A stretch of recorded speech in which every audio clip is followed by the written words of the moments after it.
Okay, welcome everyone. People are arriving. Gaetano and I are going to do some kirtan. We're going to sing Jaya Radha Madhava together and share that with you. And then we'll start the class.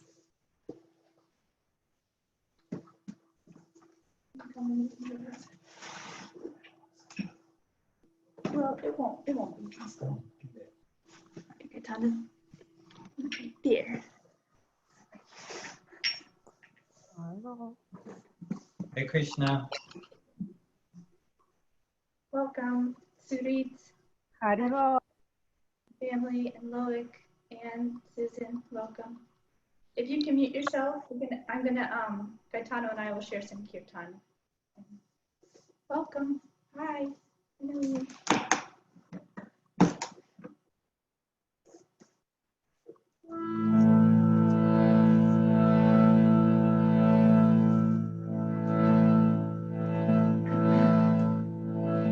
Jaya Radha Madhava Kunja Vihari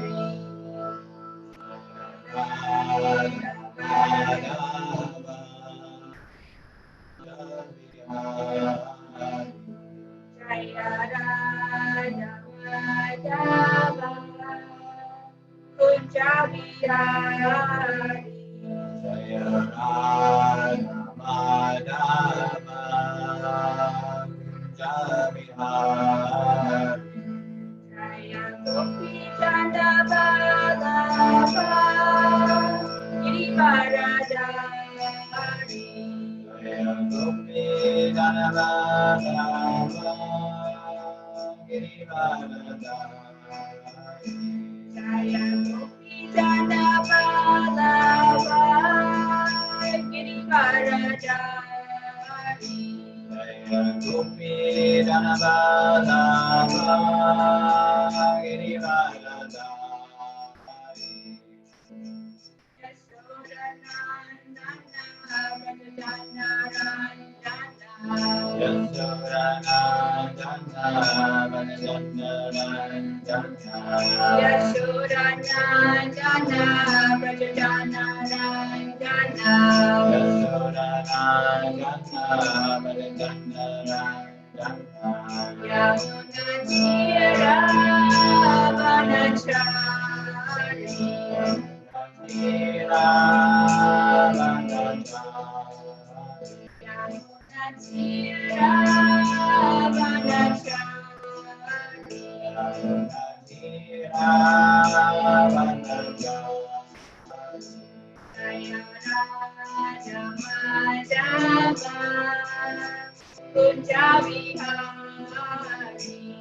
Girivaradari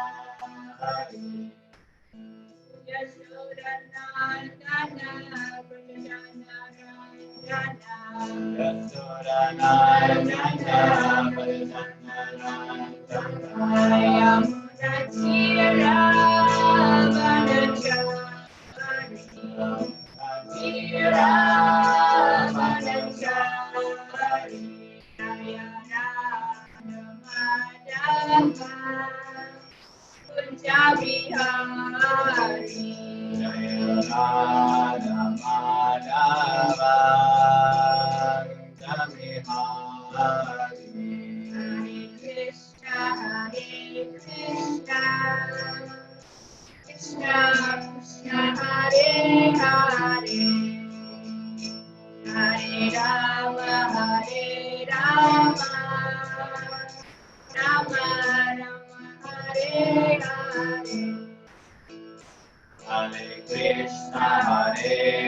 Rama, Rama Rama, Hare Hare, Hare Krishna,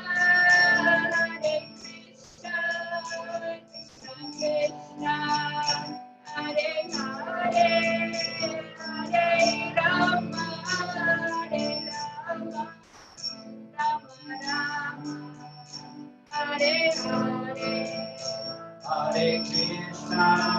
Hare Krishna, Krishna Krishna, Hare Hare, Hare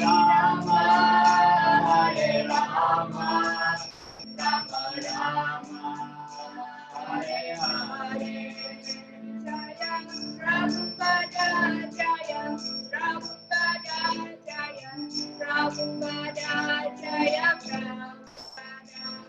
Jaya Prabhupada, Jaya Prabhupada, Jaya Prabhupada, Jaya Prabhupada.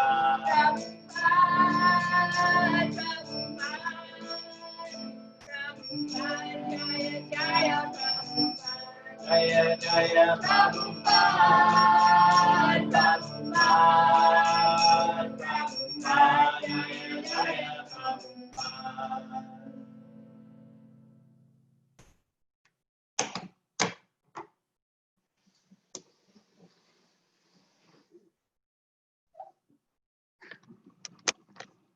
Okay, now you get to be closer to me, one-on-one, kind of. Feels like it. Maybe you feel like you're just one-on-one with me. I feel like I'm with more than one person. Okay. Welcome everyone. So here we are. Gaetana's here. So I was inspired to host a program on my own, not relying on senior devotees and my mentors to always host and lead and teach, but every once in a while share a class, and not just share a class in a private setting with just people I'm always hanging out with talking about spiritual things, but just welcome friends from different paths and parts of my life. And so it's a little stretch to share like a spiritual discussion and talk philosophy, not just about how I'm feeling or something that's more comfortable, just like processing feelings and thoughts, so yeah, being in front of you all is a bit of a stretch, but I'm really excited too. So welcome everyone. Yes, I see Susan, Anne, Surit, Loic, Gerard, and Patrick, maybe Rebecca too. So here we are. Hare Krishna. So I have, I'm gonna put my notes right next to the screen, right next to me, so I can have some notes on my computer. Okay, so I titled this class something like Catalyzing Spiritual Life with this one radical game changer. So I was just having fun. I wanted to be suspenseful and just leave you in suspense what this might be. But I'm going to tell you right up front what the topic is, and then we're going to read and discuss and share our experience with that topic. Okay, so I'll just give a little intro, and then I'll do some reading from the Bhagavad Gita. Okay, so this radical game changer that's how I'm titling it, this is the angle I'm looking at it today, is to approach a spiritual master. And there are many different attitudes, which are all valid. It's valid whatever thoughts or feelings people have about spiritual masters or the concept of approaching a spiritual master. So yeah, there are different attitudes, like I don't need a spiritual master, or I choose many spiritual teachers, not just one, or there's only one spiritual master, my spiritual master. And then there are some, and the Bhagavad Gita, I meditated on this. This is just my little realization. I never really heard exactly anyone say this, like Prabhupada, the spiritual master who I'm following and who compiled and wrote this book, the Bhagavad Gita as it is. I never really exactly heard this, but I was thinking about it as I was meditating on this class for a few days, that the position of from the teachings of Bhagavad Gita is sort of like a middle road, or sort of comprehensive for many different positions. Not the one of I don't need a spiritual master. That's really sort of like the opposite of the class today, and like of the practice of bhakti yoga, which, you know, all of you here have heard of the term bhakti yoga, so I'm not going to describe that today, but if there's a newcomer, then yes, but some of you are familiar. So yeah, I was thinking like, oh, I choose many spiritual teachers, not just one, or there's only one spiritual teacher, my spiritual master. These are like extremes. Like I won't approach a spiritual master. I won't follow one spiritual master, or I'll follow many, which could end up being misled or watered down or not quite pure spiritual teachings. So these two extremes, but the Bhagavad Gita takes this stand, or shows us that God he does send many spiritual masters to, you know, not that everyone who talks about spirituality is a master or a self-realized soul, but he does send many spiritual masters to different people according to the circumstance and the time of those people, what they need, what teachings they need. So over the history of humanity, there are different pure representatives of the Lord that come. So there is more than one spiritual master. There is more than one self-realized soul. And it's not that everyone who's very spiritual, even saintly, that they are sent by the Lord as a pure representative. So that's what we're going to talk about today. So I'm going to read from Bhagavad Gita.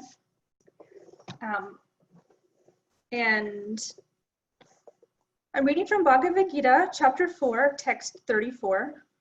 And I don't have, if you don't have the book, you know what, I'm just going to read the Sanskrit once through myself. We're not going to do a call and response like we sometimes do in Bhagavad Gita classes. So I'll just read the Sanskrit and translation and then the purport. But before we do that, there's an invocation prayer. So I will say that, Katana, maybe you could repeat after me, and then we'll start. Om Namo Bhagavate Vasudevaya. Om Namo Bhagavate Vasudevaya. Om Namo Bhagavate Vasudevaya. Om Namo Bhagavate Vasudevaya. Om Namo Bhagavate Vasudevaya. Om Namo Bhagavate Vasudevaya. Tadviti pranipatena pariprashnena sevaya upadekshanti te jnanam jnaninas tattvadarshina. So the translation is, just try to learn the truth by approaching a spiritual master. Inquire from him submissively and render service unto him. The self-realized soul can impart knowledge unto you because he has seen the truth. And next I'll read the purport by A.C. Bhaktivedanta Swami Prabhupada. So he says on this verse, the path of spiritual realization is undoubtedly difficult. The Lord therefore advises us to approach a bona fide spiritual master in the line of disciplic succession from the Lord himself. No one can be a bona fide spiritual master without following this principle of disciplic succession. The Lord is the original spiritual master, and a person in the disciplic succession can convey the message of the Lord as it is to his disciple. No one can be spiritually realized by manufacturing his own process, as is the fashion of the foolish pretenders. The Bhagavatam says, Dharmam hi sakshad bhagavat pranitam. The path of religion is directly enunciated by the Lord. Therefore, mental speculation or dry arguments cannot help one progress in spiritual life. One has to approach a bona fide spiritual master to receive the knowledge. Such a spiritual master should be accepted in full surrender, and one should serve the spiritual master like a menial servant without false prestige.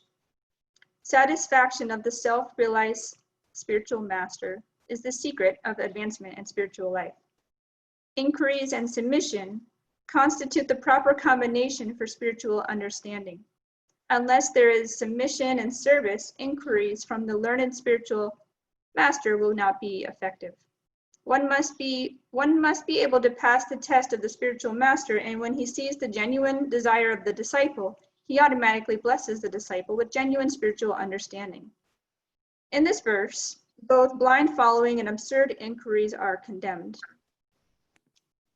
One should not only hear submissively from the spiritual master, but one must also get a clear understanding from him in submission and service and inquiries. A bona fide spiritual master is by nature very kind toward the disciple. Therefore, when the student is submissive and is always ready to render service, the reciprocation of knowledge and inquiries becomes perfect. Namo Vishnu Padaya Krishna Prastaya Pujale Shrimati Bhaktivedanta Swami Namane. Namaste Saraswati Devi Gauravani Patramini Vishesha Srinivali Pashtata Desha Tarine. Hare Krishna, Krishna Krishna, Hare Hare. Hare Rama, Rama Rama, Hare Hare. Welcome, Priyal. Priyal says, hi, Loic. Loic's here. Hi, Loic. I don't know if you saw that chat. All right. So everybody, so yeah, like when I'm reading this, I'm thinking, oh no, because I think this can be triggering for people. Like, it doesn't sound like liberation. Like, it sounds like submission, and it sounds like giving up, spontaneity and just like, serving and anyway, so I think that it can be triggering for people to like lock themselves into like a box and just do what you're supposed to do type of thing, and like follow someone else, and so I felt like, oh no, but it's really cool, everybody hang in there for the rest of the class, because I get excited, because for me, actually, like, experience following Srila Prabhupada is like really truly liberating for my higher self, or following a spiritual master. The person I'm approaching is Prabhupada, but yeah, I think that any bona fide spiritual master, if you really like surrender to their guidance, then yeah, you experience the effects. You have your experience, and then you can judge, like, yeah, the following that I did, the learning that I did is working, or it's clicking with me, or it's not. And we have free will, and if we want to, we can try this out and see how that works for us. So we're so anyway, okay. So here we are. We're in this temporary world. We're in these temporary bodies, and yeah, like when we start to become alive to our spiritual life, natural questions are, what am I doing here? Why am I in this body? What's the purpose of life? Where will I go next? Where did I come from? Like, these are natural questions for the person who's like waking up to see, like, I'm a soul in a temporary body, and this, you start to see the bigger picture, like, this is going to end soon, and where am I going next? Why did I end up here? And there are different ways to respond to those questions. Obviously, there's many different there's many different conceptions. One really common conception that sort of like came to mind, that I realized really shuts down the discovery process to the real answers to those questions, is like, it's really common in society. You never really can know the truth. You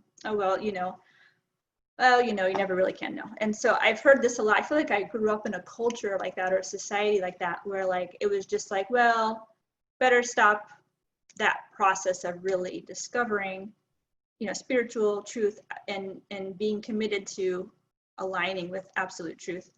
It just sort of shuts that down by saying, oh, well, you never know, you can never be certain. Even me, like I can't tell you everything I say here I know with 100% conviction, I have proof or anything like that. This is philosophy and it's a paradigm, and we try it on, and if it's working, then we can continue with whatever philosophy works for us.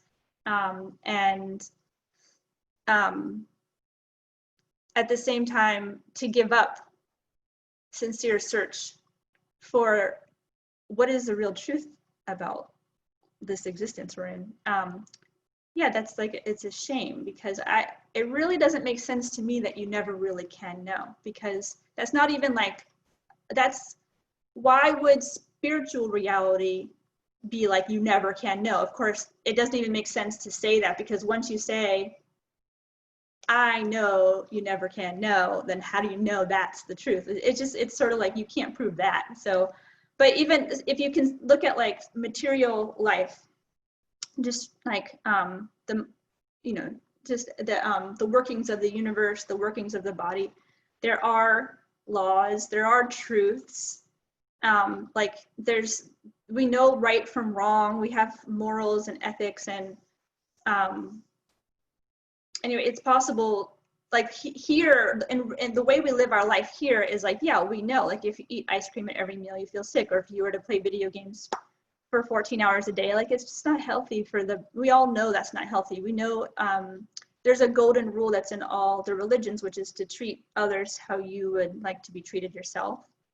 There's the law of karma, there's the law of gravity. We all know it's wrong to abuse children, or like we know that nature's, like everybody knows that like a little bit of sunshine and fresh air is healthy. Like there's just so many laws and truths here. I mean, it's where we live right now is filled with just hardcore facts, and so why would spiritual life just be this big dark, you never can access knowledge about that? So it's really not making sense that there's no access point. So how do we find out about the rules of the road in spiritual life? So what this verse is saying is that we find out from the spiritual master. There's really no other way. I mean, there's like an internal and external process. Like we get inspired to go to a spiritual program and maybe hear from the spiritual master, maybe hear from the teachings that were discussed at that program, for example. Or we can get inspired, what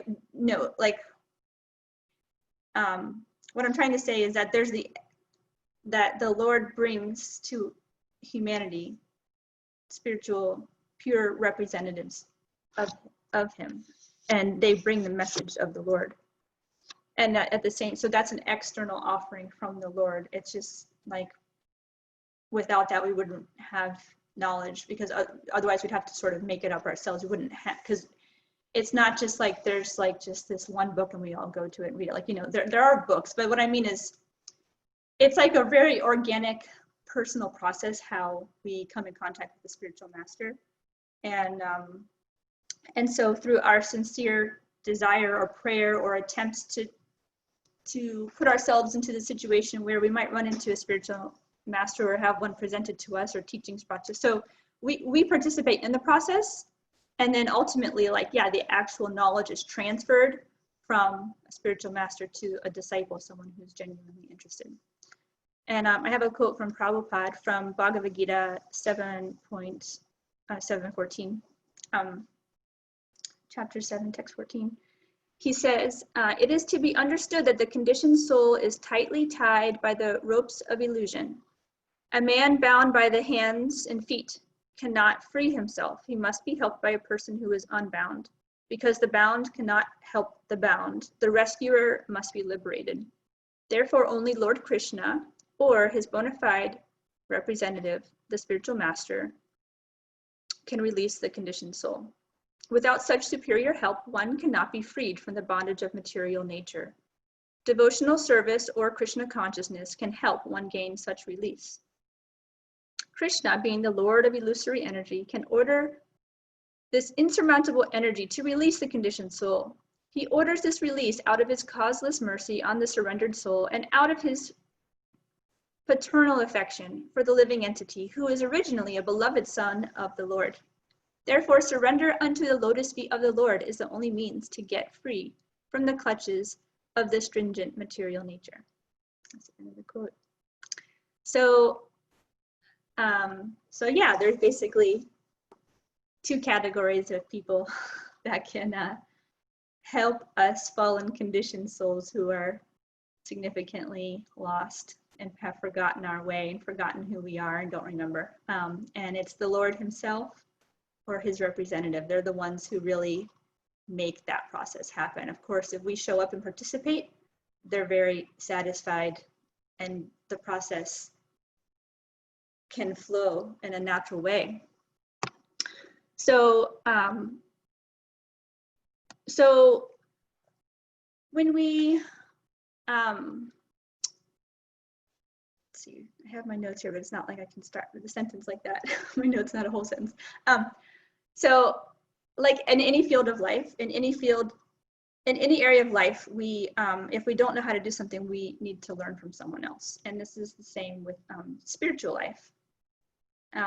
Like if you wanted to become a surgeon, you know, and you didn't, but you wanted to learn from like Google how to do a surgery, like, no, that's not how it works, you know. Or if you wanted to just go on vacation and then say, I don't need to go to medical school, I just can go to the beach and become a surgeon. Like, no, like it's just like, that's not how it works. And if you want to build a house, you know, I mean, there are specific tools and there are specific ways to make it safe and make it work. If you want to learn a sport, there are rules of the game and it's just how it is. You know, we need guidance when we don't know how to do something. We need instructions and tools and, you know, someone to ask questions to. And when you go to ask questions to the expert of any field, you know, if you're disrespectful to them and like crossing your arms and just, you know, rude, they're not really going to enjoy teaching you, and they might not even keep you in their class. They might kick you off the team or like say, you know what, you're just not workable. Like, you know,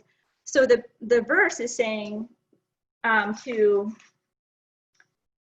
inquire from him submissively and render service unto him. It's just so much, it's just a matter of respect, like to be submissive to an actual master. Like, you are the master and I'm the disciple, and I'm gonna like listen, and I'm gonna you know, be receptive. It's really just a matter of being respectful. Not submissive doesn't mean ignore yourself or stuff your truth down or never ask a question or never struggle or never struggle with the actual teaching. Like, no, you can resist, you can feel whatever you feel. You can think whatever you think. Of course, how you treat somebody is respectful, especially when you're in the room with an actual master. Like, you know, wow, like it's going to be very impressive to see that expertise. And so it's natural. And then rendering service, it's just giving back energy. It's like a natural, healthy exchange to render service to the person that you're teaching. Usually, I mean, thinking of, and in any area of life, usually you pay or you offer something in return for receiving such a huge benefit of a large amount of knowledge. Just saying, it's natural to have an exchange. And so rendering service, because, you know, what does the spiritual master, what does the actual representative of the Lord really want? Their mission is to bring God's children back to him. And so that could look, the service there's so many ways that you can offer service to the spiritual master, but that's very satisfying to him when we show up like that. And so there are ways to know if you are there's like a checklist, which I find really comforting. Like, okay, spiritual master, like, well, which religion should we pick, or which spiritual path, or you know, how do we know if we're really learning from an actual representative of God? This is a pure representative. How do we know? I really like that this philosophy talks all about the philosophy of the spiritual master, what the qualities are. There's 26 qualities. So I'm going to read this quote from Srimad Bhagavatam, Canto 2, Chapter 3, Text 13. Prabhupada says this in the purport. He says, A pure devotee of the Lord automatically develops all godly qualities, and some of the prominent features of those qualities are as follows. He is kind, peaceful, truthful, equable, faultless, magnanimous, mild, clean, non-possessive, a well-wisher to all, satisfied, surrendered to Krishna, without hankering, simple, fixed, self-controlled, a balanced eater, sane, mannerly, prideless, grave, sympathetic, friendly, poetic, expert, and silent. So I just love that. It's just like, yeah, I want my spiritual master to be demonstrating these qualities. I feel protected by this teaching. This is like from scriptures from thousands of years ago. And how do they know? How do they know this? It's like transcendental knowledge. That's how I'm experiencing it. Like it's knowledge from another world. It's not just like some saintly person wrote it out because it was kind of good, or like, you know, it's like, it's scripture. That's how I'm experiencing this type of list. And I find it really comforting because I don't want to be misled by someone who has any tinge of different agendas or motives. You know, I want a pure representative of God to follow. So there's something in the purport, and that I don't feel like I fully get it, but I'm just gonna like share with you my process with it. And it's and maybe eventually like I will fully click with this.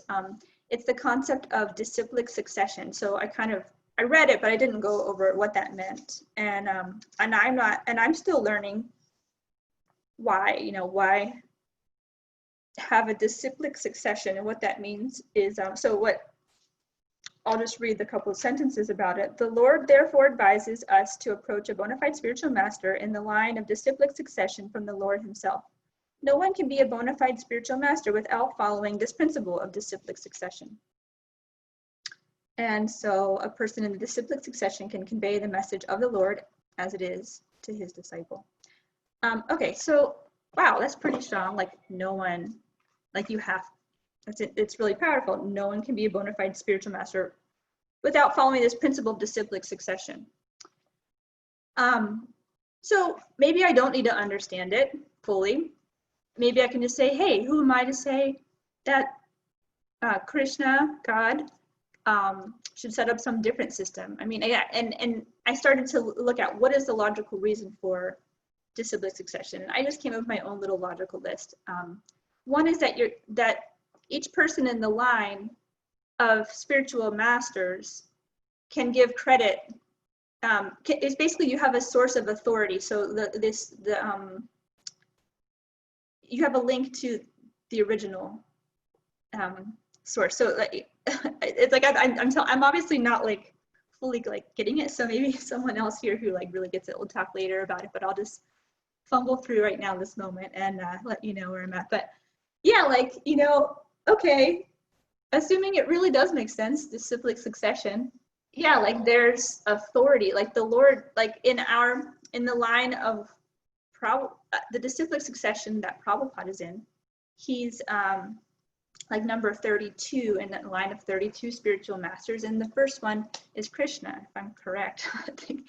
So God himself proclaims this, like God himself reveals the transcendental knowledge and it gets passed on. And so there's an authority. It's not just like, because there's no disciplic succession, that means you're showing up on the planet and saying, hey, here's all the transcendental knowledge. But like people may be wondering, well, where did you get it from and how do we know it's the truth and stuff? So it can increase the faith in the disciple to know that there's authority and it's important to follow authority. So giving credit where credit is due. So I think it's humbling to say, like, you know, I know Prabhupada would give a lot of credit back to his spiritual master. And so I think being in a disciplic succession helps with humility, to always be referring back to the Lord and back to the previous teachers in the line, and just giving the message as it is. I know that I didn't grab this quote, but I wanted to. Gaetano pointed it out to me a week ago or so, that the spiritual master is just like a postman. He is just delivering the message. It's not really like his, or he didn't create it really. He's just delivering message, and not ideally, if he's an actual spiritual master, he's delivering it in a pure, with no alteration. And that's important. It's very important. There's no reason why we should be cheated and misled and confused and in illusion. We need actual knowledge to live our actual life. You know, I'm feeling like, oh, I've always had like such a strong feeling. This is one thing I can take credit for in my life, or I don't know if anything I've done worked out good. I've always felt very strongly like I want to be aligned with the actual truth, whatever it is. And I remember saying that out loud when I was like 20. It was just like, I don't care what the truth is, you know, I want the actual truth. And I feel always had this strong feeling, and it can sometimes get in the way, like almost like, like frustration if anyone else isn't aligned with the truth, if anyone else isn't seeing the truth. And sometimes I can be a little self-righteous about that. So it can have a dark side, but the positive side is that, like, when I feel like when I encounter the pure devotee of the Lord, the pure representative of God, I'm like thrilled. I'm like, oh my God, finally, I want this, you know, I have this intense like thrill about what when I experienced hearing from Srila Prabhupada. And so anyway, just excited here. Okay, so I'm gonna keep sharing. We still have plenty of time together, so I'll go through the rest of my notes. So there are like natural stages for experiencing self-realization, and finding a spiritual master is towards the beginning of it. But there's like these amazing succession of events that happens when we like start to uncover and live our original constitutional nature. And I haven't even like described what that is in this class, but assuming that most of you know, but we all forget all day that we're servants of the Lord. We're blissful, eternal spirit souls who naturally love to serve and align with the truth, and that is, and you can say the truth is God. So we're servants of God. Okay, so here's these stages. This is a quote from Bhagavad Gita, chapter 4, text 10. Prabhupada speaking in the purport. He says, according to Bhakti Rasamrita Sindhu, the science of devotional service, in the beginning, one must have a preliminary desire for self-realization. This will bring one to the stage of trying to associate with persons who are spiritually elevated. In the next stage, one becomes initiated by an elevated spiritual master. And then the next stage is I'm gonna just like briefly skim through them. The next is you begin the process of devotional service. Then you become free of all material attachment. Then you attain steadiness and self-realization. Then you acquire a taste for hearing about the absolute personality of Godhead, Sri Krishna. Then you have attachment for Krishna consciousness or God consciousness. And this becomes matured in bhava, or the preliminary stage of transcendental love of God. And then eventually you experience constant engagement in transcendental love and service of the Lord, which is called prema. So there's like these stages, and really early in the beginning is basically you have a desire for self-realization, and then you try to associate with other people who appear spiritually elevated. And then through the facilitation of the Lord himself, when the time is right, you become initiated by an elevated spiritual master. And initiated just means the process of transcendental knowledge is beginning to be initiated and come into your consciousness, into your heart, starting to click. It's starting to like become an alive process of transference of knowledge about, really what's going on here. So, I just noticed this chapter 4 is called Transcendental Knowledge. So this is it. If you the spiritual master helps in a major way with this. So if we don't follow a bona fide representative, there's a chance of being misled, cheated, or misleading others. Because, like, let's say you're being misled by someone who's, I mean, God empowers all of us, and you know, He empowers people with knowledge, and there are people who have real powerful spiritual knowledge, and they may be leading others. Some of them may be using it for personal gain, like they're gaining followers, money. There could be like real, like gurus, false, like kind of fake gurus or whatever, that are just like accumulating a lot of like wealth and things for themselves. That can happen. It does happen. It is happening. And then there are people who have really good intentions, and yet they're not 100% pure, you know. And so there's a full spectrum of purity, and we need to be discerning. It's really our responsibility to be discerning who we turn to. And it's just good to know. It's kind of good to like kind of be aware, like, well, is there any chance that I'm being misled in any way here? And kind of check it out and be discerning who you turn to in your spiritual life, your spiritual activities. And I tend to feel really responsible to others, and so it's like because if I'm being misled, then what about my children? I'm misleading them. Like, you know, we have a responsibility to not mislead anyone around us either. So this is like this is like a little check-in with yourself about who am I following and who am I turning to. And I'm saying, yeah, it's important that we have a bona fide representative to turn to. Otherwise, we can get further entangled and entangle others. So there's some responsibility about really like checking it out. And I know for myself, I didn't search to the ends of the world and compare all the spiritual masters. I couldn't do that. You know, it's not realistic. When I first became alive and curious and thinking, oh, this makes sense. I had a 2-year-old and a 4-year-old, and it was 6 years ago. And I'm like, I'm not going to go research. I'm just going to relatively check out what's showing up at my front door. So I feel like that's practical, you know, like when we are approaching a spiritual master, trying to learn from them, be practical. You know, you don't have to become like the expert of all masters. You can't be, but you know, just be practical and like, and also follow your inspiration. I don't know, I'm giving some advice here.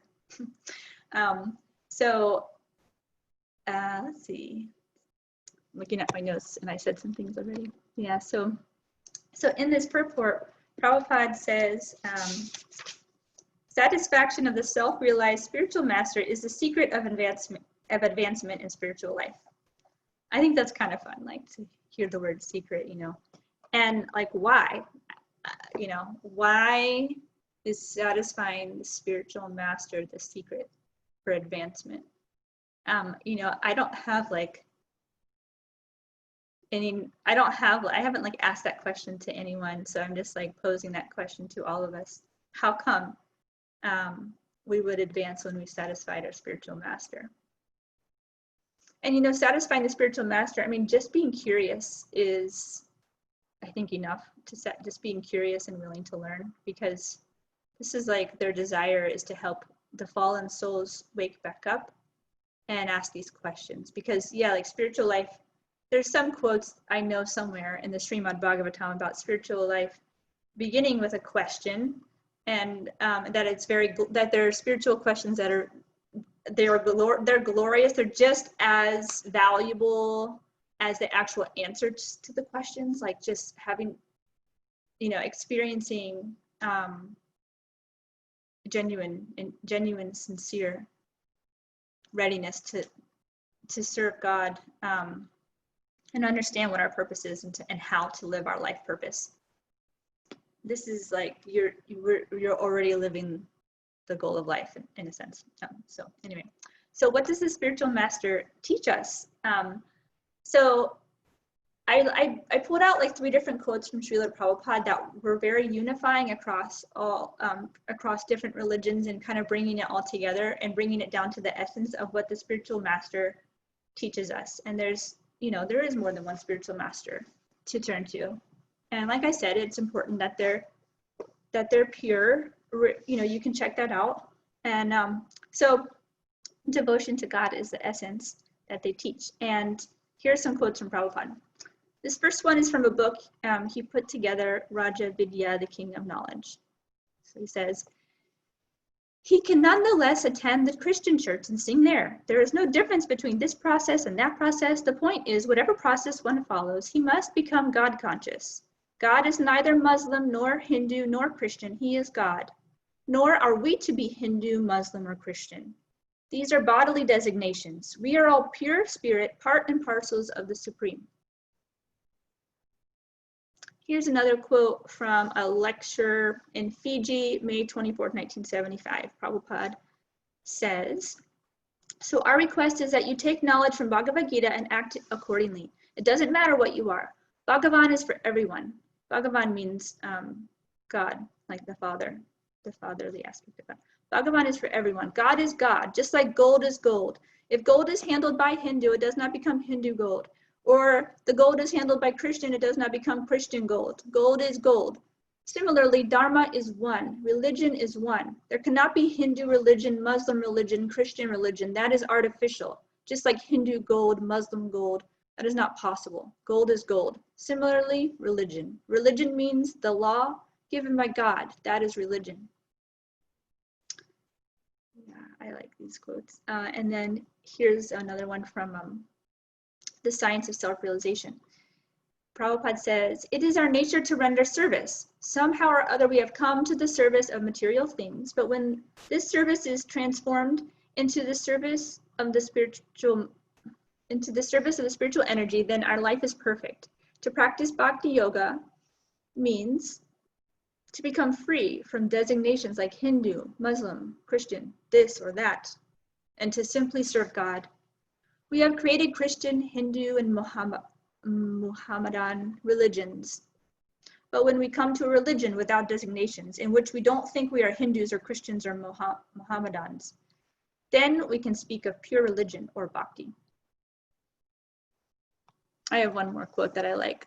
Prabhupada was being questioned. I actually, I don't have the reference, so I think this might be from The Science of Self-Realization, but I can find that out. But it's just a little interaction between someone that came to one of his lectures and challenged him.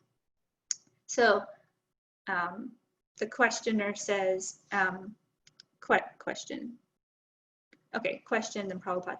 So he says, I am Christian and I would like to know what is your opinion of Jesus Christ. And Prabhupada says, we respect Jesus Christ as you do because he is representative of God, Son of God. We are also speaking of God, so we respect him with our greatest veneration. Question, or I don't know how, this is the way it's written, student. Okay, you are son of Jesus too? Prabhupada, yes, I am a servant of Jesus. I don't say I am Jesus. Question, I want to know if you have the power of Jesus. No, I have no power of Jesus. Well, I've got the power of Jesus because I'm a Christian. Prabhupada says, that's all right. You are Christian. We are Christian. It's practically the same thing. People are laughing. There's laughter and applause. And the student says, I have one other question. I believe Jesus is coming back and not Krishna. What are you guys going to do when you see Jesus? Prabhupada says, when he is coming, welcome. We shall welcome. It is very good news that Jesus is coming.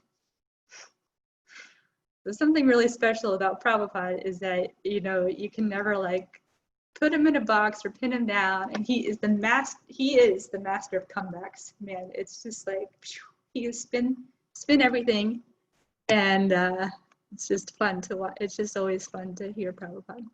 For me, not always fun. Sometimes it's painful. So I was lying, but now I spoke the truth. Okay, I'm just being silly. So yeah, so those were just to show you that the real spiritual master is interested in helping people develop their devotion to the Lord, to the truth. and to be their natural loving selves, and direct that loving propensity that we have. And you see it all in humanity. You see it in mammals, the loving, caring, the caregiving, side of ourselves. And in the good of humanity, you see loving people who are loving and serving. So it's just natural. And then when we direct that genuine loving propensity to serve and to give, and we direct that to God, God doesn't need us to serve, but that's just our natural joy, is to give back and say, thank you. What can I do for you? This is just natural to want to serve. And so when we give that energy back to God, it's like, I feel like that's when life really comes alive. And the way we know how to do that is from the spiritual master. And that's why this is the real game changer. And it's the game changer for me and my experience.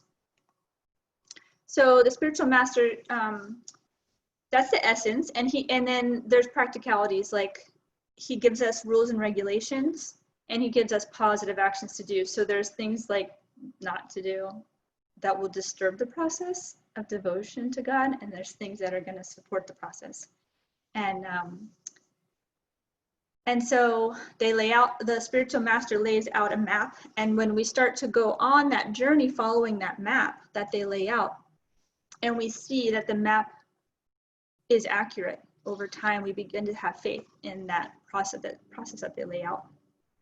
And the rules, they tend to liberate the soul, because what's happening with the conditioned soul is that we're addicted to different material attachments. We're addicted to different distractions and pleasures and intoxications. And there's so much distraction here in the material world to do our natural devotional life. And we forget, and we need guidance again. And you see in different religions that there are commandments and pillars and laws and guidelines. And that's just to keep us in check. And it's not about dominating. Of course, some people become leaders in different institutions and in different religions, and they can warp the essence and become dominating, or religions have become repressive in different stages where people feel repressed by the laws, or maybe even have been like scriptures get altered, and the message sometimes doesn't come through clear the way it was intended to be when it originally was spoken or shared. So things can get twisted, and yet I don't feel any loss of hope or encouragement that we can't get to the truth. I believe it's totally there. I have friends who are Christian, and a couple, a man and wife, and the wife and I we spent more time together, and she said that her and her husband are Christian, and they know that there's different parts of the Bible that are written by man, and they pray very sincerely. They don't have anyone else guiding them, but they just say, like, is this really from you, Jesus? And then they've made discernments themselves, like what is the essence from Jesus and what is not.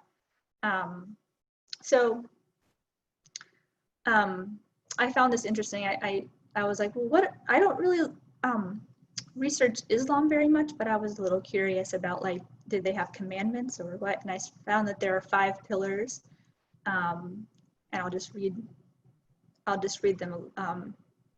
It's real simple. It's just professing your faith, prayer, pilgrimage, almsgiving, and fasting. So these are some, like, sort of rules to be partaking in there's specific guidelines for each of those: prayer, almsgiving, fasting. Like there's certain time, there's a month of fasting. And so there are different regulations. They usually can appear to be like austerities or things that you have to give up and not do. And so they could be experienced as like challenging to follow the rules of the spiritual master. At the same time, yeah, like you have a choice and you get to decide the pace that you do it and how, and if you're going to at all, and see if it works. And then there are positive actions, and I'm not going to list that out, but I wrote a couple here, just to make like a couple examples of positive things the spiritual masters generally guide us to do. And that is to pray and worship and do service and associate with others of like-minded nature, and to share the message of God And there are a lot of religions have chanting the holy names of God, and a lot of practices include like chanting on beads. And I find this to be like, this is a central practice in Bhakti Yoga. So yeah, like the general name for like what I'm talking about and what Bhagavad Gita is talking about is the practice called Bhakti Yoga, which is just how to become a loving devotee of the Lord. So I pretty much talked all about it, but yeah, Bhakti Yoga. So chanting God's names is so accessible. It can happen. You can do it anytime. And it's also very subtle. It's just sound vibration. And so it's a powerful way. It's a powerful tool to take along with you anywhere. And of course, Prabhupada explains chanting a certain, so there's like there's a mantra that those of us who are practicing Bhakti Yoga under the guidance of Srila Prabhupada is a mantra that we sing and chant. I sang it earlier, and it's called the Hare Krishna Mahamantra. And the words are Hare Krishna, Krishna Krishna, Hare Hare, Hare Rama, Rama Rama, Hare Hare. So, I know in the my neighbors next door are Baha'is, and they have a certain number of mantras that they say. Their mantra is Allahu Abha, and I think it means all glory to Allah or something. And so I might be getting there. Allahu Abha, and they do like they use their fingers for counting, and like I think each section, and I don't know exactly how it works, but so, and then there's the rosary in the Catholic faith, and I'm really not that familiar with the different chanting practices. Actually, I'm really curious, but I don't have that information right now. So, so yeah, there's positive actions that the spiritual master shares with us to do. One common one is chanting the holy names of God. And personally, I find it just peaceful, meditative, and it's sometimes like a place to come back home, come back to center, like, oh yeah, like I'm a spirit soul, I'm trying to serve you, God. I forgot all about you. I forgot who I am, but I kind of can get back into center again through chanting. And so I'm getting towards the end of my sharing. I wrote here in my notes, without a spiritual master, we are lost. And where is it? I wanted to share a line, but I don't know. I had it earlier. I think it's by my desk, but let me just see if I can find this real quick here. Okay. I like this line in this song. So this song is called Shri Shri Guru Vastaka. I haven't said it in a long time. So there's this line in this song. It was written by Srila Vishwanath Chakravarti Thakur, and we are guided and encouraged to sing the song every morning, like right when you wake up, to the spiritual master. And it's a song about and to the spiritual master. And it says that the line I want to read, there's two lines. The spiritual master is receiving benediction from the ocean of mercy. Just as a cloud pours water on a forest fire to extinguish it, so the spiritual master delivers the materially afflicted world by extinguishing the blazing fire of material existence. So it's really powerful what the spiritual master can do, just like a cloud pouring water on a forest fire. And then I have two last quotes from Prabhupada. This one, I just love his mood. Both of these, I love his mood. They just like touch me deeply. So it gives you like a little like glimpse, a small glimpse. I mean, there's so much. Prabhupada this is a spiritual master. I'm taking a stand that he's a pure representative of the Lord. That's my experience of him and many other people's experience of him. So it's a taste. And so he was prolifically recorded, and he wrote a lot, so you can get a taste of him in many different ways. Lots of recordings, videos, and writings. Okay, so he says, in Los Angeles, many fathers and mothers Someone disappeared. In Los Angeles, many fathers and mothers used to come to see me to express their feelings of gratitude for my leading the Krishna consciousness movement throughout the entire world.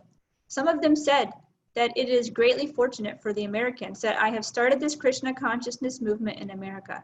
But actually, the original father of this movement is Lord Krishna himself, since it was started very long ago, but is coming down to human society by disciplic succession.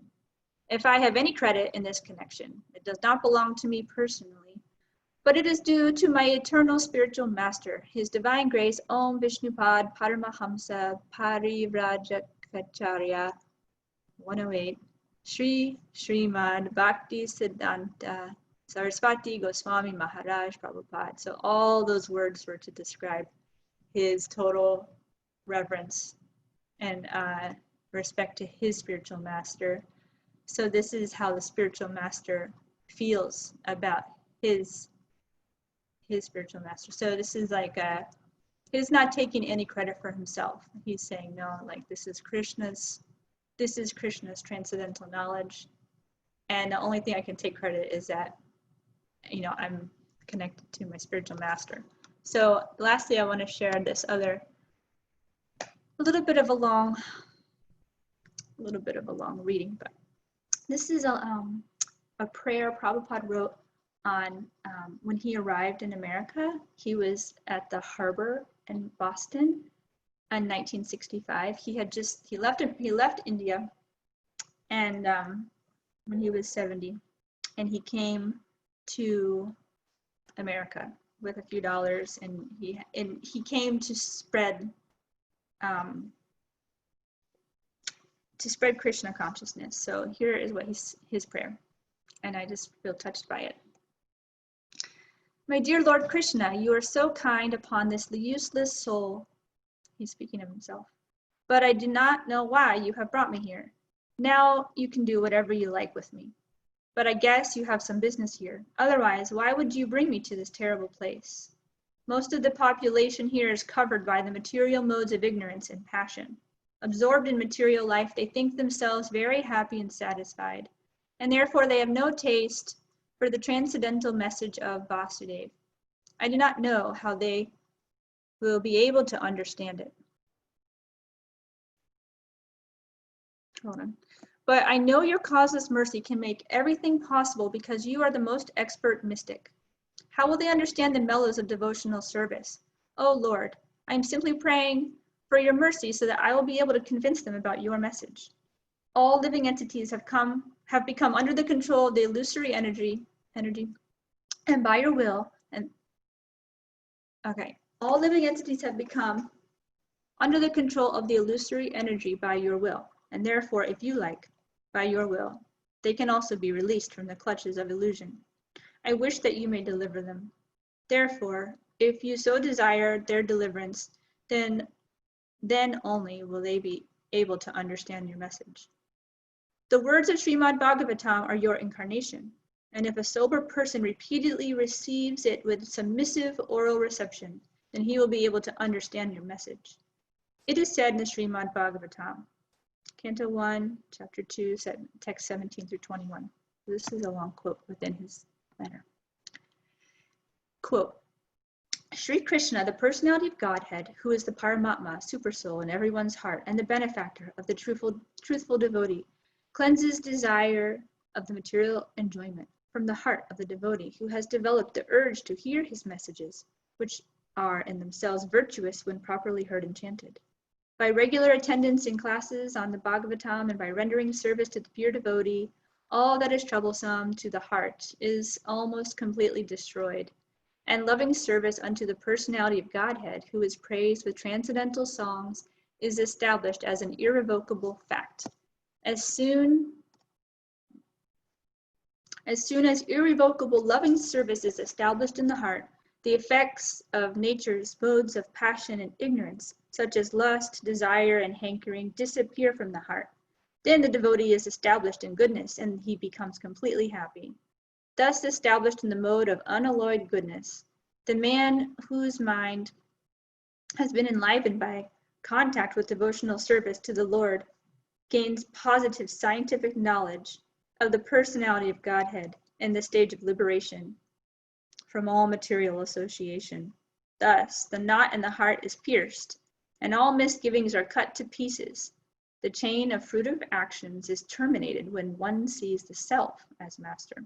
End quote. This is Prabhupada continuing. Just a few more paragraphs. He will become liberated from the influence of the modes of ignorance and passion, and thus all inauspicious things accumulated in the core of the heart will disappear. How will I make them understand this message of Krishna consciousness? I'm very unfortunate, unqualified, and the most fallen. Therefore, I am seeking your benediction so that I can convince them, for I am powerless to do so on my own. Somehow or other, O Lord, you have brought me here to speak about you. Now, my Lord, it is up to you to make me a success or a failure as you like. That really touches me.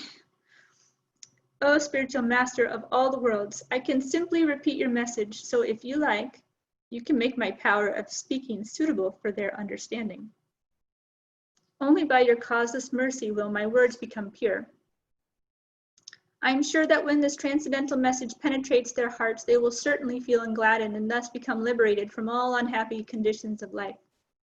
O Lord, I am just like a puppet in your hands. So if you have brought me here to dance, then make me dance, make me dance, make me dance. O Lord, make me dance, as you like. I have no devotion, nor do I have any knowledge, but I have strong faith in the holy name of Krishna. I have been designated as Bhakti Vedanta, and now, if you like, you can fulfill the real purport of Bhakti Vedanta. Signed, the most unfortunate, insignificant beggar, A.C. Bhakti Vedanta Swami. All right, well, that was just a little demonstration of the mood of the spiritual master. He's really feeling pretty powerless without God, and he's open to success or failure, whatever Krishna likes. So I'm like, wow, I'm attached to succeeding, at everything I do, and but I would love to just be welcome failure, because that's definitely happening. I just don't welcome it. I resist it, So yeah, so that's all I'd like to share. Hare Krishna, Jai Srila Prabhupada, Bhagavad Gita, Ki Jai, or maybe I say that at the end of the class, but now I'd really like to connect with all of you, if anyone would like to share. Hare Krishna. What's happening for you? If you have any questions or comments, whatever you're experiencing, challenges, resistance, I'd love to hear from you.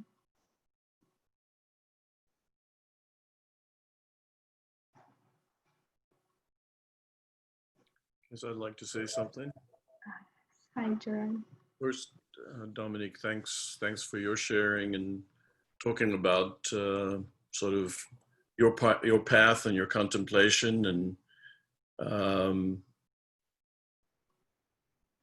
not sure I would be ready to do what you've just done, but thank you for doing it. So I suppose one question that comes up for me, and has come up for me, it feels like it's one thing to read what Prabhupada has left us in writing, and in a very slow way, I'm plowing my way through some of that.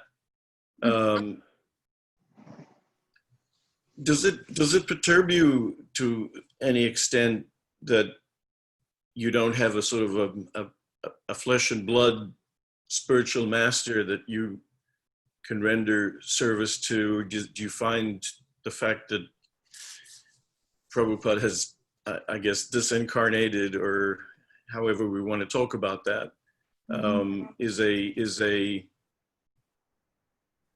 an impediment in any way for you to follow the path? I mean, I don't know what the status of succession is, and if there isn't a 33rd, who number 33 will be, and what that means for yourself. I mean, there's only so many people who can surrender themselves to someone, and I suppose that's the advantage of having somebody that's not physically embodied here, and then not limited how many people can. Anyway, those are some of the thoughts that have come up for me. Yeah, that makes a lot of sense, and I appreciate your question a lot. Well, all I've known in my awake spiritual life is following Srila Prabhupada. So I never like lamented or even contemplated wishing he was present. I mean, yes, I just there's so much I can associate with. I can associate with him and hear from him, and he says that you know, that Vani, or the sound and vibration of the spiritual master, it's more important than Vapu, which is the physical form. He is still alive. He's an eternal soul. He's not present here. And I haven't found any inhibition at all, because he clearly outlines what the services are. And when I do them, I'm joyful. So I haven't found any problem with serving him or confusion, because he gives really clear instructions. And also I have mentors and other people that are doing the path for 20, 30, 40 years more than me. Then I can ask questions and then get real clear and live my life fully. So I haven't had any like problem with that. And I've actually remembered Dear Govinda responding to that type of question. I'll share with you what I remember him saying. You know, I'll be paraphrasing, but he basically has said that maybe it's better that he is not physically present with Prabhupada, because he knows that he'd be making so many mistakes, and that those mistakes could offend Prabhupada or upset him more. You know, so it's like almost, he says it maybe in a joking way, but he could be upsetting and really making lots of, you know, flaws and disturbing Prabhupada's, you know, you can do that now too, but in a sense, it could be even graver. I don't know. Anyway, and I can't say like I'm coming from that place at all. I'm just like, well, I experience reading from Prabhupada is very alive. Like when I go to the books, I'm like, that's exactly the question I had. This feels very alive, very real, you know, very serendipitous a lot of the time. So I feel sort of like more like an alive relationship. That's for me. I welcome anyone else to share. Yeah.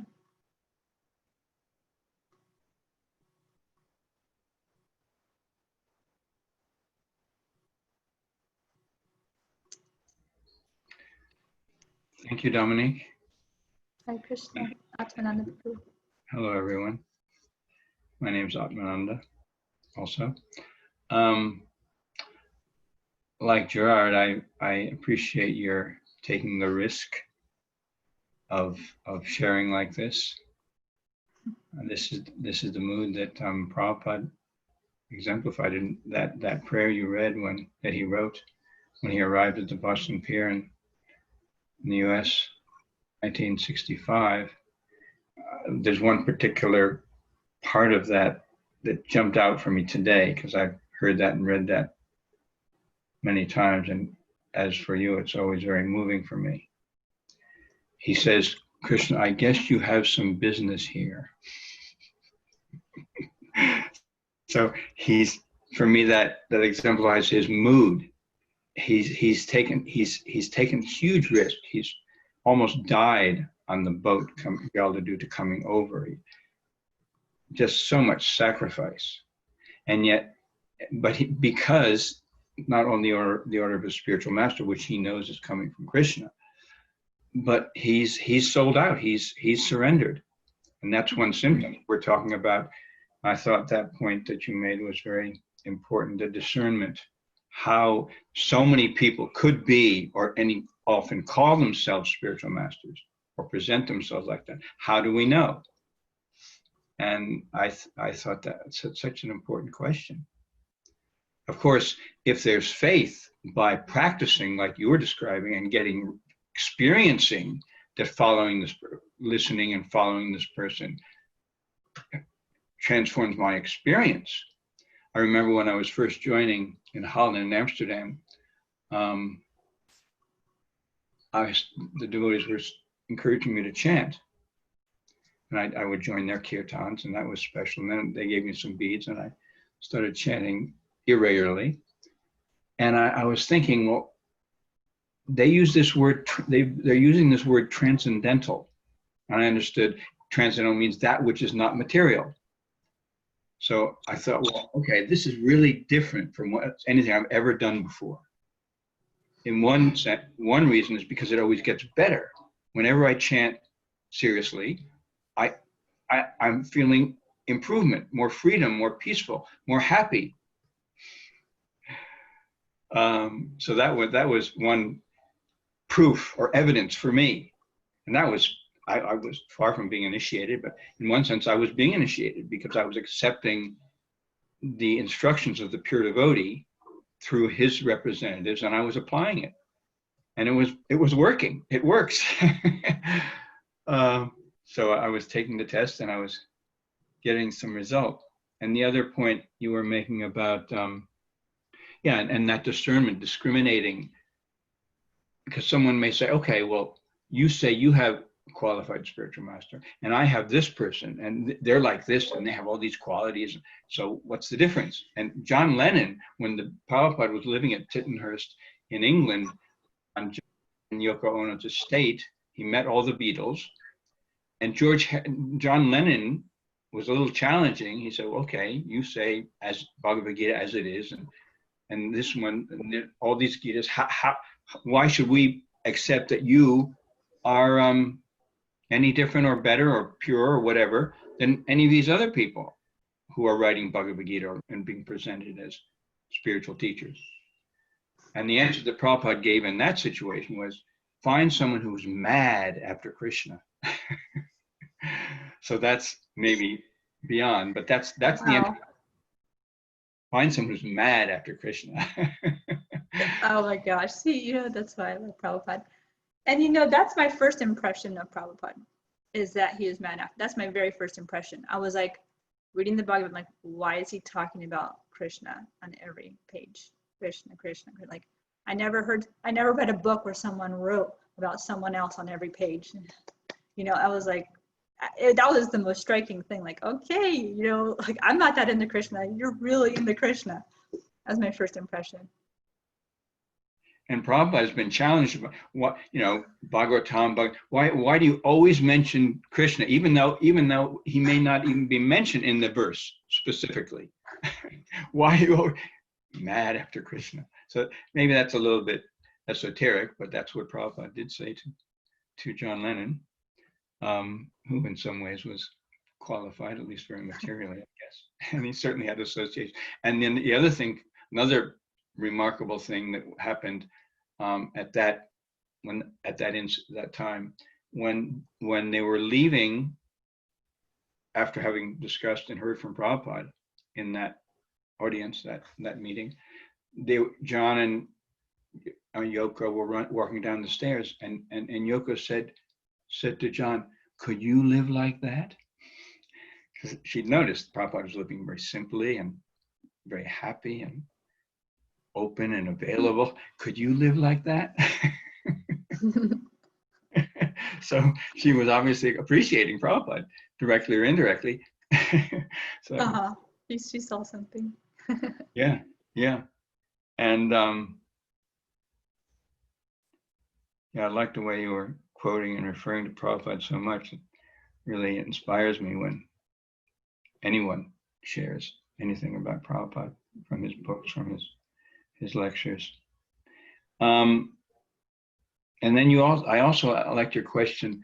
I don't remember I'm not sure I have it specifically correct, but you were asking, why is satisfying the spiritual master the secret of spiritual life? Was that pretty much it? Mm-hmm. Yeah. So that I thought that was a very good, why is that the secret? And there are many answers philosophically, but you also have said when you read Prabhupada's books, when you chant, and same for me or anyone, pretty much anyone else who is applying the instructions, there a door opens. It's like a key.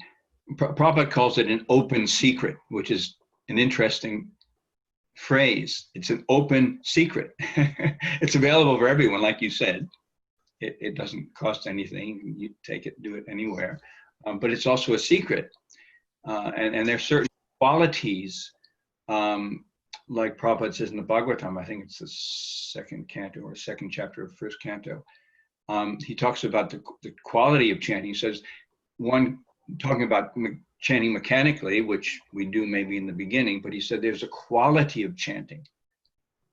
And we know those who go into the science to avoid offenses, to be humble enough to not only admit that I'm full of pride and arrogance and lust and greed and avarice, all these things, but to go further and give them up, or allow Krishna to purify them.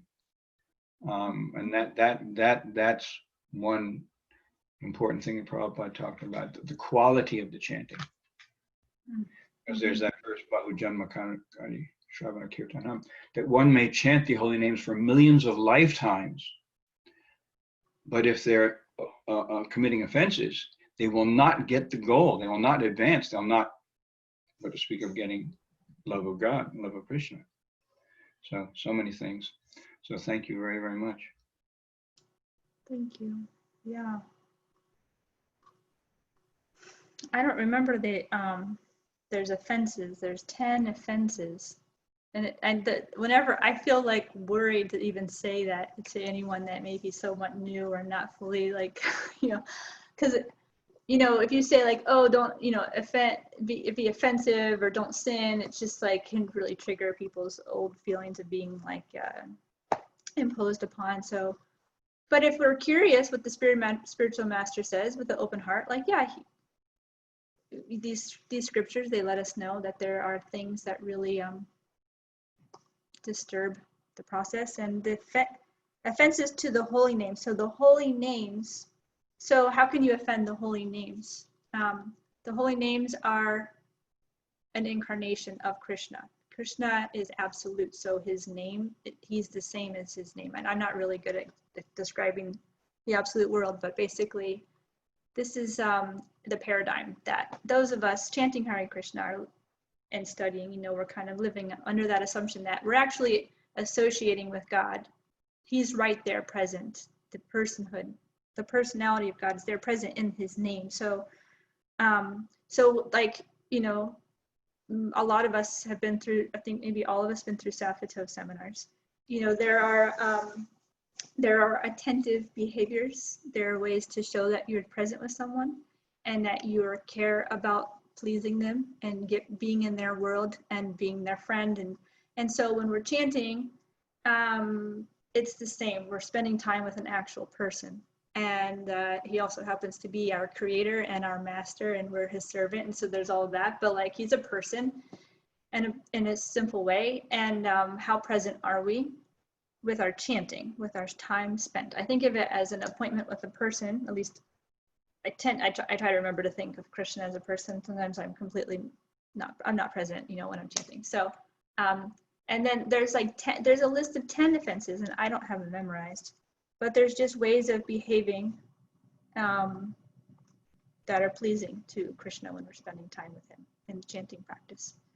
And there's also ways to offend a spiritual master, not the exact same, and I don't have any of that memorized, but if anyone else would like to share, feel free. But I'm just giving an overview about this offenses comment. So,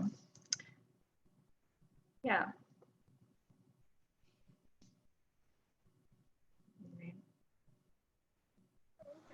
Hare Krishna. Hare Krishna. This is Patrick. Dr. Patrick. We're kind of active doing things, so I've been listening, and I think of like what Gerard was saying, sharing about the questions and about Prabhupada, flesh and blood. And I think for me, how I see it is that Prabhupada is a representative of God, and so we associate with God directly through an indirect way, through a spiritual master. The spiritual master, it's direct. It seems indirect, but it's actually direct through the God's representative. And then for Prabhupada's followers, then Prabhupada's sincere followers become representatives of Prabhupada, and that we can be that too. We can be representatives of Prabhupada.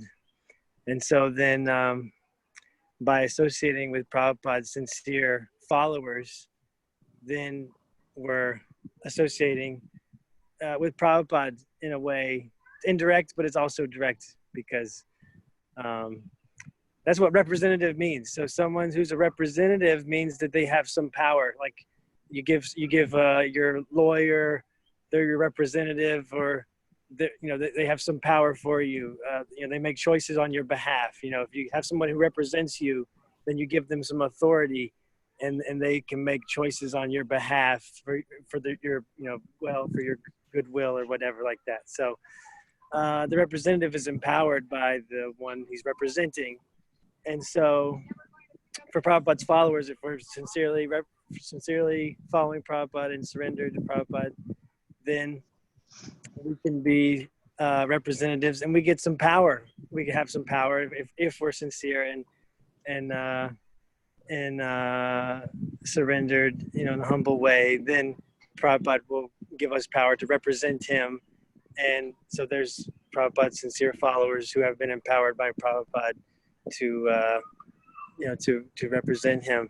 So that's kind of how I experience it. And I also wanted to share that I think it's this verse that really for me, I think I used this verse when I did a class about doubts. So I was like seeing it as like whenever we have doubts, and then the spiritual master dispels those doubts. But the tricky thing about how the spiritual master dispels those doubts is he dispels them whenever we surrender. So if we have a doubt and we don't want to surrender, and then we do surrender, then he dispels those doubts. So it's kind of like, oh no, before I surrender, I want to have my doubt dispelled. And it doesn't quite work that way. It's like, Yeah. First I surrender, and then my doubt's dispelled. And so with the spiritual master, because it's a different kind of learning. I think it's a different kind of learning than like mundane learning. Like there's learning of just, memorization or just understanding concepts and things like that. And philosophical understanding is maybe more broad but these spiritual topics, like especially bhakti yoga, it's more than just memorization, and it's more than just learning a philosophy. It's the divya gyan is the transcendental knowledge that is a heart-to-heart transmission. It's actually, instilled directly from the spiritual master into the heart of the disciple. So it's if no matter how much we memorize or learn and understand the philosophy and can apply the philosophy in an advanced way, if we, like you said, if we're not pleasing the spiritual master, if the spiritual master is not pleased, we don't have that relationship, we're not surrendered, if he's not satisfied, if he's not seeing us as fit to receive, then we don't get the full purport, the full import, the full, realization that's actually comes through the association. It doesn't come from just reading the words and remembering them and understanding them, or understanding the philosophy and being able to apply it in different.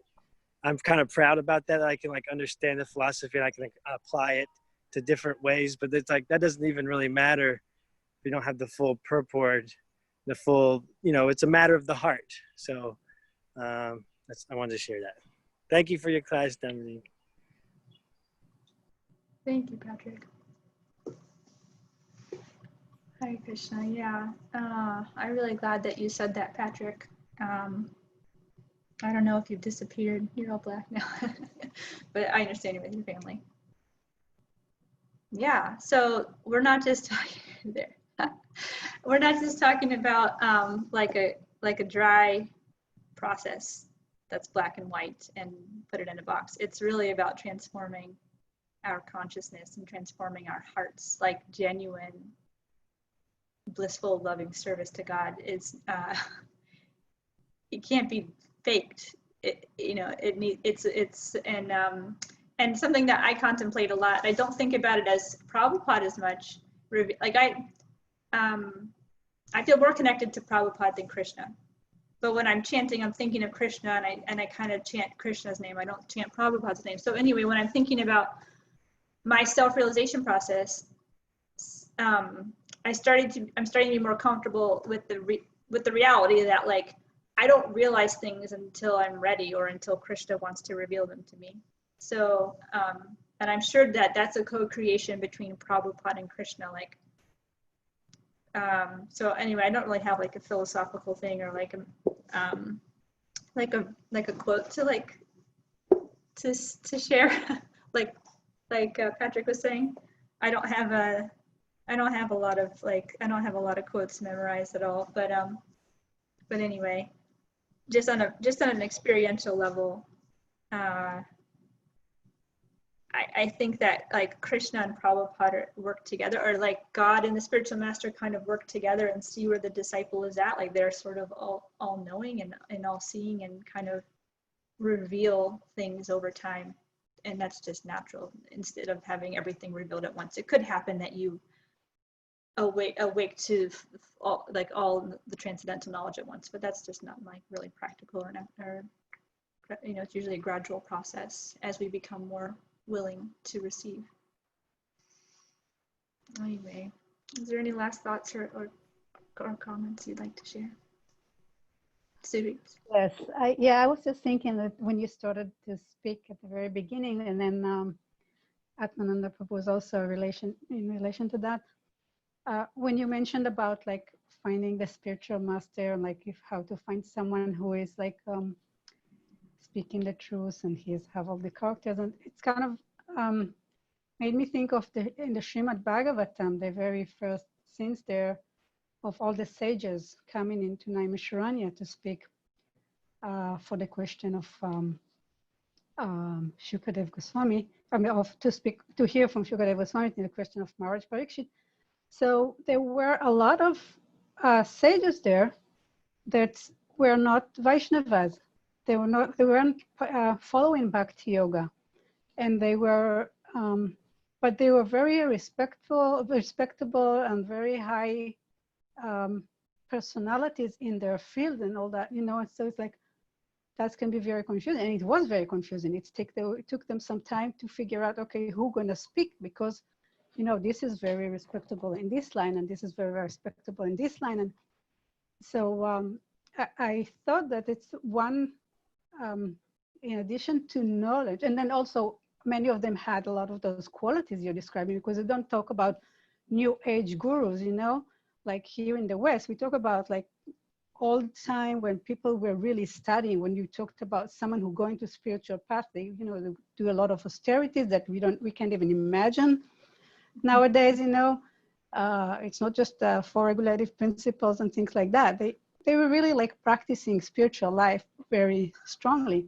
So I think so what came to mind is that another aspect of it is really a lot of prayers for the spiritual seeker to be guided to what he wanted to like that to be, whether it's the absolute truth, whether it's something else that someone is seeking, But and that's another thing that actually came to mind that I heard recently, just maybe a week ago, some days ago, was the disappearance day of one of Prabhupada disciples, and a very, very dedicated disciple. And when he started, he went to his different gurus, and he actually got initiated by different gurus.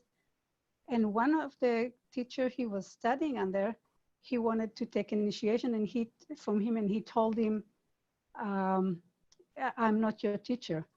I'm really not your teacher, and Srila Prabhupada is your teacher.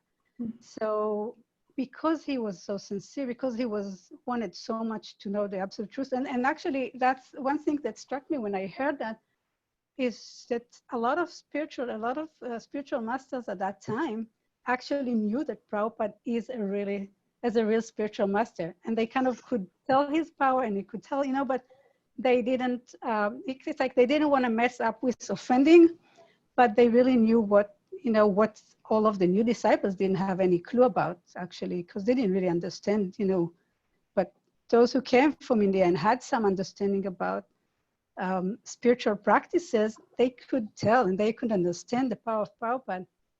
But anyway, the point is that he was really like, he just like took some initiation, but eventually he got to the source where he really full, and that was a heartfelt. Another thing that he described that. It's very nice to hear him how he, once he got it and he had a dream, and whenever he had like some dream about Papa, so he immediately the next day or the next few days he just like went into action, into act about it.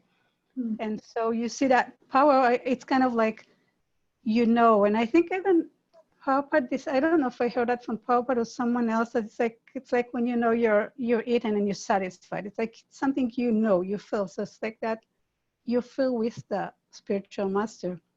But it is really this combination of knowledge and prayers and kind of meditation upon it. It's not just like intellectually, oh, this is because, the mind can lead us for so many things. And anyway, some thoughts. Thank you so much. I loved hearing those stories. Yeah, so it's a personal process. It's very personal. Is there any more times, Dominique, or do you want to? I'm available if anyone needs to go. Feel free to go. I was going to close up, but I like to hear from you. Thank you, Sarit, for reminding us of that analogy that Prabhupada gave. He said, if you go to a restaurant and you order a meal and you sit down and you're hungry and start eating, you feel nourished and satisfied. He said, you don't have to ask the waiter for a certificate. You're experiencing. And I think that's one point you were also making, Dominique. It's experiential. So many people speak very nicely and may even speak about the truth and very convincing and motivating and charismatic. But do we get the results? Do we experience it ourselves? Do we experience transformation? Do we feel freedom and happy? And is it always, is there always more? Not just that it's great, we have a good feeling or a feel good experience, but it's obviously much more than that. And I found a nice quote from Prabhupada about this question about the spiritual master being representative, actually exemplifying the qualities of God, being godly, and being so humble that it's almost embarrassing. Also, I like, Suri, what you were sharing. I think it was about Bhakti Tirtha Swami. Either way, I know that he did have that spiritual master who told him, I'm not your spiritual master. Bhaktivedanta Swami is. And when, as far as I know, when Maharaj heard that, he was, the spiritual master of these people who are like crazy, jumping up and down, dancing in the streets. I mean, he was actually repulsed. He thought, I couldn't do that. How can I? So it was very challenging for him. He didn't just automatically say, oh yes, this is right. He went through some processes. Yeah. I would resist it if someone told me, no, your master is that person. Like, I don't know him. How do you know? I would resist it too. Yeah. He wasn't just blindly accepting what that spiritual authority, the person he's accepted at that time, and he was actually a bit repulsed. He wasn't interested right away. He didn't like that, really, in one sense.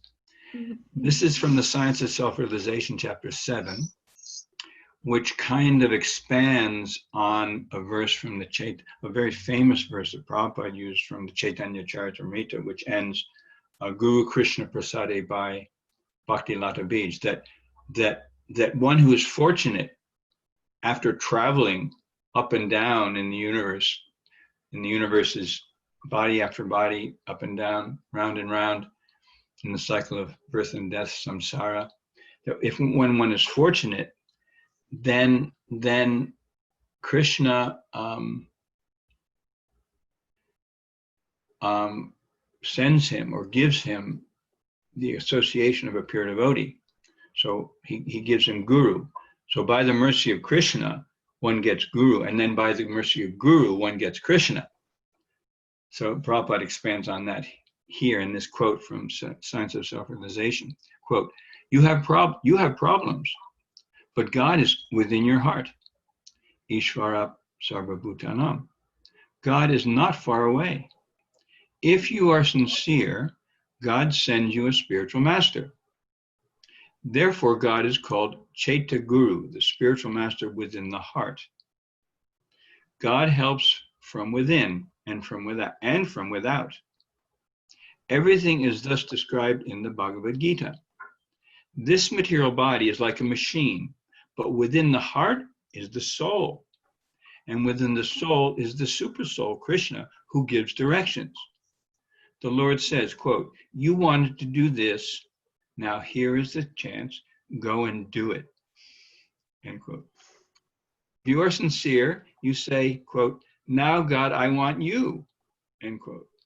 Then he will give you directions, quote, yes, now you come and get me like this, end quote. This is his kindness. However, if we want something else, that is all right. We can have it. God is very kind. When I want something, he is in the heart, directing me and telling me how to have it. Krishna satisfies even complete atheists, and they're very happy that they've defeated everyone else to prove that God doesn't exist. The God delusion, for example, by what's his name? So why should he not give directions on how to have a spiritual master? I'll repeat that. So why should he not give directions on how to have a spiritual master? First of all, we must again be eager to revive our God consciousness. Then God will give us a spiritual master. End quote. I like that simple simplicity. Prabhupada made it so clear and simple.